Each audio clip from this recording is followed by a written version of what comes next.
from Boston, Massachusetts originally, but lived in New York for like almost 25 years. I have done everything you can possibly do in music, from working in the music industry to DJing to having my own record label to running other record labels. I used to work for a company called Fat Beats Distribution. Some of you may know as the legendary company that, you know, did a lot of different things in music. Some of you may know me from my time with my partner Khan. So it was Khan and Amir. We put out compilations on BBE. Yeah. We did on-track mixtapes when there was actually cassette mixtapes that I used to dub myself in my small apartment in Brooklyn. And yeah, I've traveled the world as a DJ. I don't know what else to say, man. I'm not good at bigging myself up, so you might have to fill in. It's a good job. It's a good job. Yeah, it is. It is.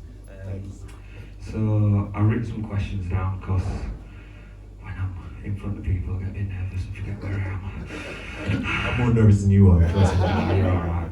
Just think, I can't look as daft as him next to me, so you're alright. So yeah, the first question was actually, can you tell us more about working at Fat Beats? When did you start? Well, okay. How did you start? So how I started was, first of all, I moved to New York City to go to grad school. I was in a PhD program at the New School for Social Research. I was trying to get a PhD in sociology. I'm the first one in my family to go to grad school. So my parents were like very happy that I went to grad school. But I moved there with some of you who are like hip hop heads may know the producers that I moved to New York with. They were called the Vinyl Reanimators.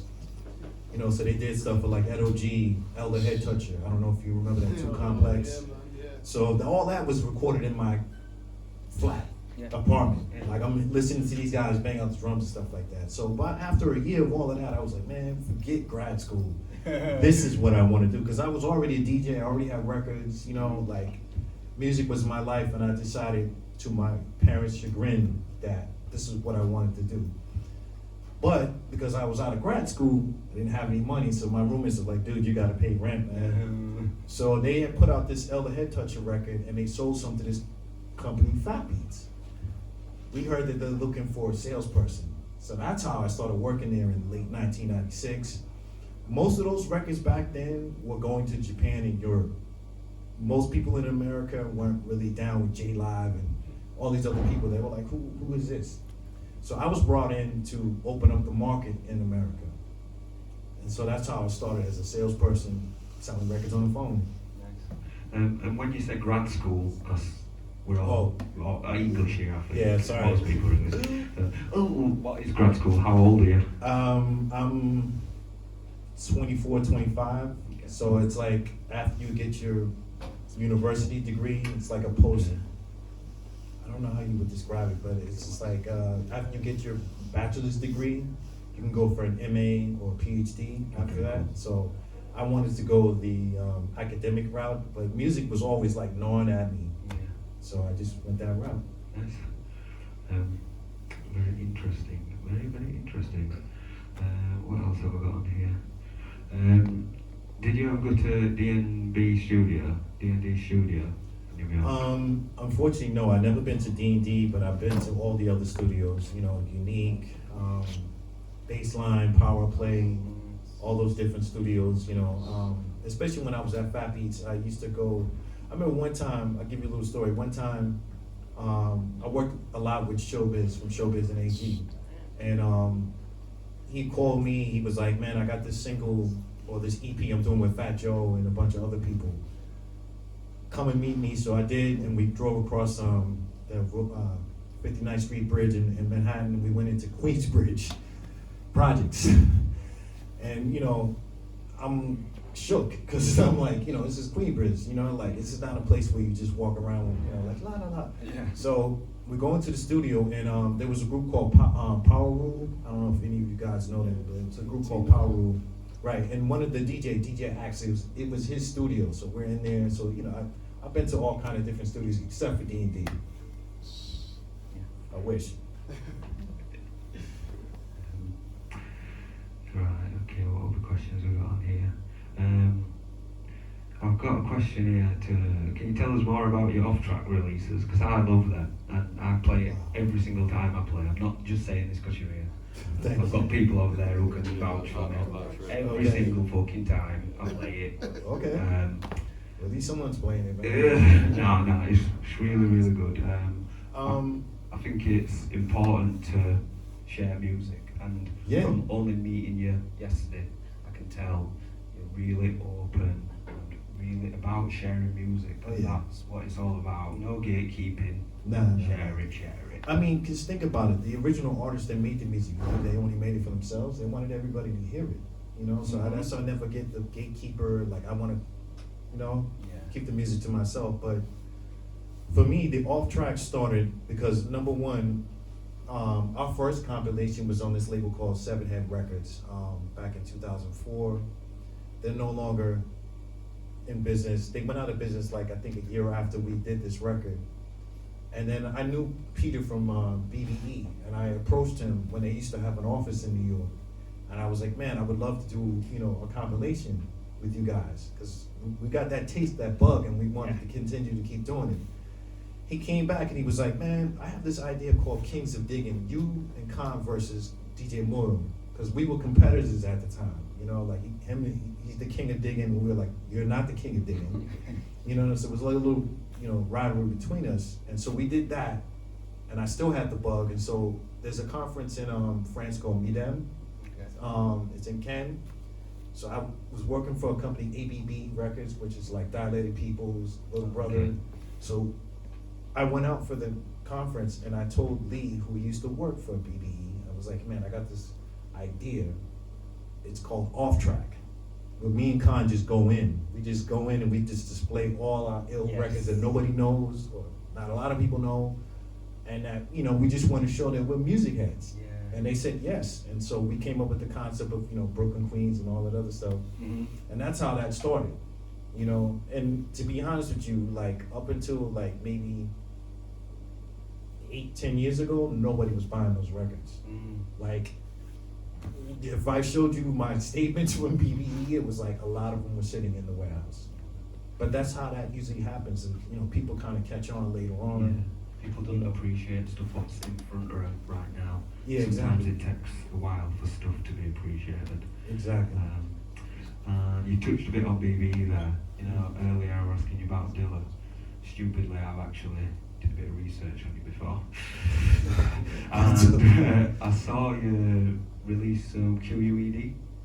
Oh, the QD, yeah. So QD was his cousin. So like, Yeah. I got introduced to Dilla because I worked with him. I did a few releases with him. My man House Shoes, who's a good friend of mine. I met him because when I was doing sales at Fat Beats, he used to work at a record store, so I would call him all the time. Okay. Yo, I got this record, and we got really cool.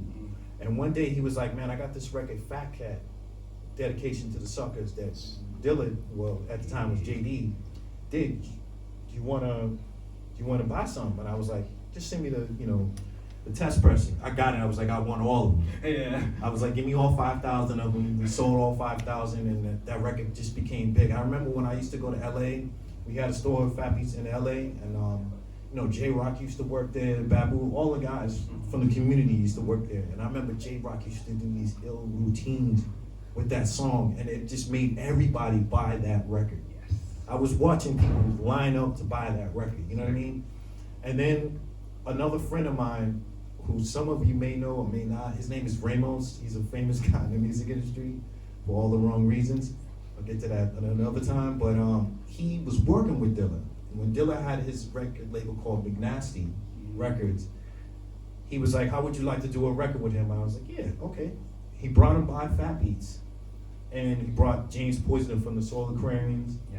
And we sat down, and he played me the two Frank and Dang 12 inches. Love is a Thing of the Past, and I can't remember the name of the other 12 inch. So I did those two with him, and I remember Dilla was like, this is my man Ramos, you pay him the advance, and then we started moving on from there. Now the third record that he played me, because there are records that I wish I would have said yes to, was Fuck the Police. And the only reason why I couldn't say yes to that, because my boss was like, man, like he's already robbing the bank with me, I can't afford this too. Yeah. So that's one of my regrets. So, I worked with him, and I did QD because YG, who's a good friend of mine, new QD, and he sent me at the time was just a tape going around Detroit, and I was like, yo, I'll take this too, and I pressed it. That didn't do anything either. It's a shame. You know, it's like, one thing I want to say is a lot of people now have, you know, this new memory of like Dilla being such a great, you know, producer, and everybody loved him since day one. No one loved him back then. Everybody was like, this is not really that great. So there wasn't a lot of love for a lot of stuff that he did. A lot of the releases now, like Rough Draft and all that, that go for a lot of money, and people are like, oh, no one bought those. It's like what we touched on earlier, where no one appreciates what's in front of you Mhm. until it's not there. People appreciate it all until it's been a while. I think QD, how do you say it? QD has just released a vinyl version of his album. Oh, really? Okay. I was going to buy one, but it's shitloads of money to import it from America. Oh, yeah, of course. But that is a good album. If no one's heard of it, you should definitely check it. I didn't even know you had one. Okay. Yeah, I have to check it. just done it on Dilla's birthday. Okay. I think. Nice. Next question. Yes. So the next question on my list is 180 proof label. Can you tell us more about that? So, how I started that is because I was hired as the label manager for Wax Poetics Records when they first started. And, you know, so I did a bunch of records with them. One of the records that I did with them was the Lyman Woodard Organization record, Saturday Night Special. Okay. I asked how she was again. I was like, hey man, do you know how to get all the Lyman? Because at the time there was this urban rumor that he was dead. So he was like, yeah, I know his son. So I talked to his son. I flew out to Detroit. I told Lyman, I was like, man, I'll take you to your favorite restaurant. You know what I mean? Seriously, I was like, I'll take you to your favorite restaurant. I want to, like, you know, convince you to do this record with me. So, you know, I do that, and then I'm like, wait a minute, Strata Records, like, there's got to be other, nobody's touched any of these records. Like, this would be a great way for us as Wax Poetics to do something. And they said no. And I was like, okay, you know what? This is a cue for me to start my own thing. Yes. Because if you can't see this, then I don't need to be working for you. So that's when I started 180 Proof Records. I took what little money I had. I took what you guys have, like National Express. We have Amtrak. I took an Amtrak train from New York to Detroit, which was like almost 20 hours on the train. Went to Detroit, you know, and I sat down with her and the owner, and I convinced her, you know, to do this deal with me. And ever since then, this is how that started, you know. And I kept it to myself for a long time until she signed the contract, you know, because I wanted to not have anybody else come in and poach what I was doing. Because this game of the whole reissue and rare groove and all, it's a very, you know, shark infested water game. I can imagine, yeah. You know, so. Yeah. So can you tell us more about Strata? So Strata Records, and every time, even Giles Peterson, when I first told him, he was like, "Oh, you have the rights to Strata East." I was like, Strata Records, and he was like, "I was like, you never heard of Lyman Woodard?" And he was like, "Yeah." It was like, that's on Strata Records. So Strata Records started first out of Detroit. It was a collective started by Kenny Cox and a few other people, but Kenny owned it.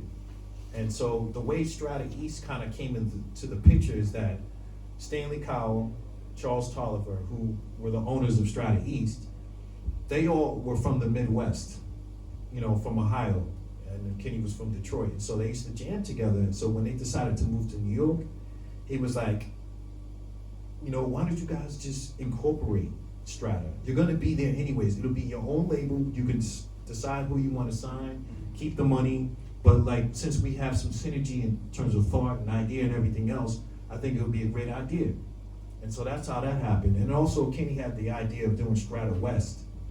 He actually went out and met with this label, the guy, Horace Tapscott, from this label called Nimbus Records. You know, and it was almost gonna be like Strata West, but Strata went out of business before that could happen. And you've released some compilations of theirs? What, from Strata or Strata. just, well, I've only done one compilation of the best of Strata, but I've overall, first of all, I have to say that Strata only released 6 records, but they recorded so much music that I've, in the last 11 years, released about almost 25. Because there was so much unreleased music that I decided to do that first. And coming towards the end of what I have, I decided to do this record with Jazz Nova because I've known those guys for a long time, and I'm there in Germany. You know, we have a lot of synergy between the two of us, and they love the idea of me presenting to them. You guys take your favorite tracks from the Strata catalog and reinterpret it. So. Also earlier when we were out having food, you and Mitali were having an interesting conversation about clubs in New York, and I want to really touch on that because I love the club and I love New York. Yeah, so I miss home. So, what is your favourite club in New York? For the whole time you've been there, what is the one you wish you could still go to? I mean, the one we were talking about was APT. To me, that was still like, that's the apex. Like anybody who's from London, it's like, it was our plastic people. You know what I mean? It was our plastic people. It was the place where you could go, you could hear all kind of music. It was a place where you could go, you could see Jazzy Jeff, Kenny Doe, Todd Terry, like whoever, Rich Medina, Spinner, everybody, and they would just be sitting at the bar drinking or just getting down. Yeah. And the sound system was a Function One sound system. That was the first time I ever heard of a Function One sound system. So that was pretty new for New York because that wasn't something that, you know, people were really used to. I'm sorry to interrupt. What year are we talking? The first time I went there probably was, because they opened, I think, right after 9/11, so it was probably like 2002. So that's probably when I first started going there. I'm friends with Rich Medina, and like I said before, he was DJing at another place. And he was like, I'm not gonna be DJing there anymore, but there's this place called APT, come and check me. So that's how I started going there. And he got there because of Babito. I don't know if you know Babito Garcia. He had a label called Fontaine, you know, which had a lot of different, you know, great artists on it itself. So Babito was the first one that got everybody in there. And then it just was like the floodgates just opened up. I liked when you were both describing about where it was at club, the location. Because I feel like that's a big part of going to a club, getting there. Yeah. I mean, this club was in the meatpacking district in New York, and it was like, you know, now that we're not eating, I can kind of go into it. But it's like, it was since it was the meatpacking district, they used to throw all the leftover meat from the factories into the streets, so you would see all these huge rats, and we got big rats in New York, eating the meat. So you walk past rats eating the meat, and plus there were like prostitutes on the next corner. It was not a place where you would be like, oh yeah, this is one of the greatest clubs I've ever been to. In New York, baby. In New York, you know what I mean? But if you could get past all of that and get into the club, you would have the best time of your life. You know, that's part of the ambiance of getting there, was going through all that. Yeah. So I feel like we started a little bit later, so I'm going to open the floor up, see if anyone's got any questions for Please Amir. don't be shy. Yeah. Ask me whatever you want. What took you to Berlin? Oh, what took me to Berlin? Can you repeat that, please? What took you to Berlin? So, what took me to Berlin? I have been coming to Europe, to the UK, for almost 20 plus years, traveling, DJing. And I felt like me and my ex at the time when we were still together, we were like, you know, we want to be this black couple from America to live somewhere else and have that experience and not be like everybody else that we know in Brooklyn. That's all they know is Brooklyn. Yeah. You know what I mean? And because I made more money here, I got more appreciation here.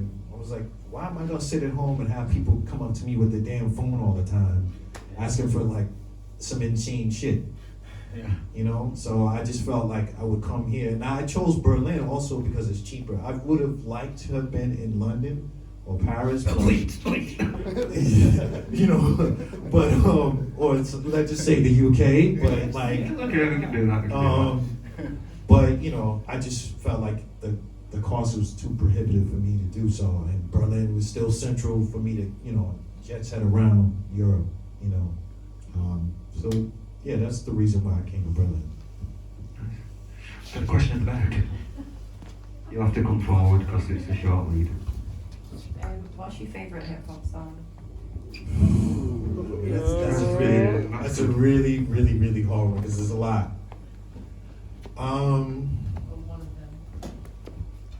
Okay, so I'll just say I'm a little older than I look. So I would say the song that hit me the most would be "I Ain't No Joke" from Eric B. and Rakim. Because I remember me and my cousin, you know, when we first heard it when it first came out. Like it was like I'd never heard anybody rhyme like that before. Because everybody else was on some hip hop, you know what I mean? And it was like, okay, enough of that. And this dude was like, first it was like slow flow and like really talking about stuff that I'm like, oh shit! Like I never heard nothing like that. You know, then came Big Daddy Kane and stuff like that too. But I would say that's probably like even when I hear that song to this day, I still get chills. And I think a lot of people who didn't hear the song at that period of time can't understand that sometimes. You know what I mean? So that would be the one for me. Yes. Eric B for president. That one. We hear the opening beats as well. But Yeah. I was gonna ask you about the transgression from. So I remember like Tape Kings. So all the mixes on CDs. Like, what do you think of the DJs like Ron G and all those guys? And like, what happened to those guys? Because I used to love Tape Kings. I used to go buy them all the time. So speaking of this, why they transfer to vinyl or? Yeah. Sidebar real quick. So you know the Tape Kings were English, right? Yeah. Steve and Ian, right? So I knew those guys really well because they used to live up the block from me in Brooklyn. Yeah. And I used to go by there. That's why I got my G-Dep 12 inches and all that, right? So Tape Kings, because once CDs came about and like, they just couldn't keep up with it. And then also the RIAA, which is like the legal organization in America that regulates, copyright of music, they really started cracking down hard. So it made it hard for like Tape Kings and everybody else to like really continue on doing what they were doing. And the bootleggers as well. Yeah, the bootleggers, like, when Giuliani came in, he got like, I don't know if you ever been to Harlem. Back in the days, everybody would be on the street. You could hardly walk down the sidewalk because everybody was selling stuff. He got rid of all of that. So all the bootleggers out there, they used to, sell stuff, they were gone. You know what I mean? So that whole culture, like, disappeared, Lovely, jubbly. Oh, we got a question.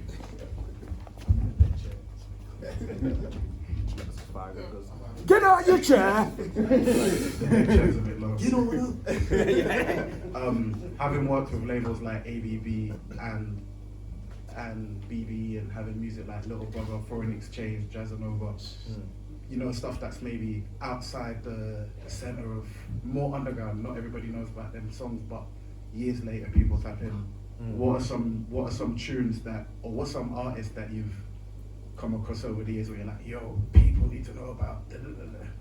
Wow, I mean, there's a lot of, it's a good one because it's like I don't even think about this, and I've worked with a lot of different people, man, that's a really good one.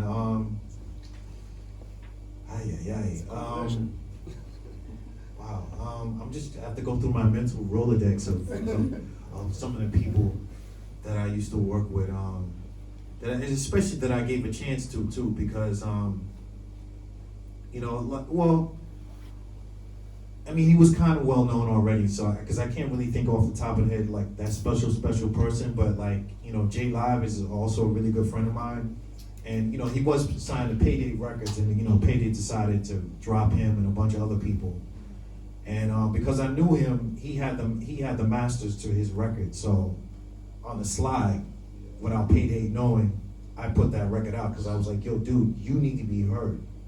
Because you're a dope MC, you're an ill DJ. I don't know if you ever seen his show when he used to do, I forgot the name of that song now, but he used to, when he's cutting up while he's talking, while he's rhyming, he used to do that live all the time. And I'd never seen anybody do that. Now, there was a few other people that tried to do it, like Edon and stuff like that, but they could never do it in the way that he did. You know what I mean? Man, I know there's some other people, but I just can't. I'll say this, I got a chance to work with a lot of people that I looked up to. Like when I first met Pete, first of all, when I first met Pete Rock was when I was in a store called A1 Records, and I used to carry the on-track tapes in my backpack. I had a Jansport backpack that I used to carry. New York style. Yeah, Got to have my backpack on. yeah, I used to go to all the mixtape stores and try to sell them, and they'd be like, "Get out of here with this!" Like, because we wouldn't have a track listing, because I'm like, "Yo, you need to guess what it is." So I saw him in the store listening to a record. I was like, "Yo, dude, you need to give him a tape," and I almost pumped out. But then, as I was leaving the store, I was like, "Yo, my man, I'm sorry to bother you, man, but here's a tape, blah blah blah blah blah." So I gave it to him, and at the time, I didn't even have a cell phone. I had a pager, right? I don't know if you guys know what a pager is, but I had a pager. So he didn't page me until like 2 weeks later. And he left a message like, "Yo, this is Pete." And I'm like, "Pete who?" And then when I called him, he was like, "Yo, what's up? It's Pete Rock." And I was like, "Oh shit." I was in my office at Fappy's. I put him on hold real quick. I was like, "Yo, Pete Rock's on the phone with me." I got back on the phone, like, "Yo, what's up, man?" Real like smooth move shit. And he was like, "Yo, man, I love this tape, man. Like, yo, we should go record shopping together." I'm like, "What?" Like, and we've been cool ever since. Like he'll send me DMs and be like, "Yo, what's up, man? How long you gonna stay out there? You gonna come back home?" And then I got a chance to work with him. My last project at Fat Beats was this LOG Pete Rock album. I forgot the name of it now, but My Own Worst Enemy. So we worked on that for a long time. And I used to come up to his house, Pete Rock's house up in Spring Valley in Rockland County outside of New York. I remember the first time I came into his room, his record room, and I'm looking at his records while he's on the move. And he was like, "I know you want to look at the records, man. Just go ahead." You know, I started looking through his records, and we just got cool, man. You know what I mean? So those kind of experiences, man. You know, like I didn't really get a chance to work with Little Brother that much because that was towards the tail end of when I was leaving ABB. But I definitely know Dilated because even before I started working at ABB, we did records with them at Fat Beats. So I know Evidence, Rocka, Babu, you know, all those dudes. And I'm like, sometimes I have to pinch myself. I'm like, dude, I can't believe I know all these people, man. Like, it's like a dream, you know? Yeah. Any other questions? Before we... I could do this all day. I love doing this. Yeah, I feel like it's probably a good time to wrap it up as well. Yeah. Okay. One last thing, what I'm going to say is, I can see there's so many smart and interesting people sat here. So please, while we kick you out and we move chairs, talk to someone new. Get to know Chief. Get to know each other before you come back in here and get sweaty. And then there's no talking. No talking on that spot. No, I'm only kidding. But yeah, just try and talk to someone new. Yeah, and thank you for coming. Yes, thank you for having me, guys. Give it a come on.